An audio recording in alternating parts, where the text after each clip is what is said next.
А так насчет боя я, конечно, это не поддерживаю. Я бы не хотел, чтобы он там с кем-то дрался, там выходил в октагон, там Абдурозиком. Боя я даже не знаю, я вот даже никогда не спрашивал его. Вообще, я думаю, что это вообще ненужная тема. Зачем ему с кем-то драться? И вообще этим ребятам, хайпуются, все хотят хайповаться, вот он будет драться с этим там. Понимаете, такая хайповая тема, просмотры, лайки. Я не думаю, что таким людям вообще надо. Но он в зале бывает постоянно у нас. Приходит там, много друзей у него.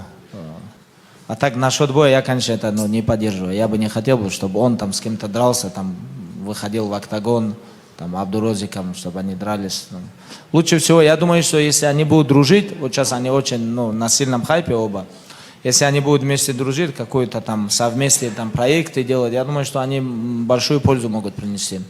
Я даже знаю один, еще тогда это нормальные деньги для них были, им, по-моему, по миллиону или на двоих миллион, кто-то выплатил им, какой-то человек, бизнесмен, я имя тоже не знаю, лишь бы, чтобы они не дрались друг с другом, потому что он так, походу, увидел, что идет раскрутка ихнего боя, он вышел до них и договорился с ними, он говорит, я вам отправлю вот такие деньги, от меня это будет как пожертвование тоже. Главное, дайте слово, что вы не будете драться. Вот такая информация тоже есть.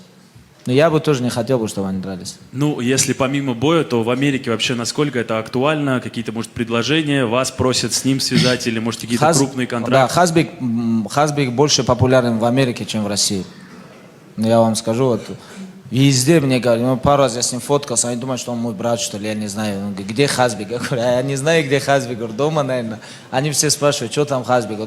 В Англии я был на встрече с болельщиками, они там все спрашивают, Хасбик. Реально он очень популярен за границей. Вот это все звезды голливудские, там организации, Беллатор, UFC, вы сами видели, Дана Уайт сам звонил, привезите Хасбика, если он в Дубае. Потом WWE, рестлинг, они хотят, чтобы он как-то к ним пришел, хотят ему там платить большие деньги, чтобы он просто там вышел в ринг там и так далее. Он очень популярен в Америке. За границей у него огромная популярность.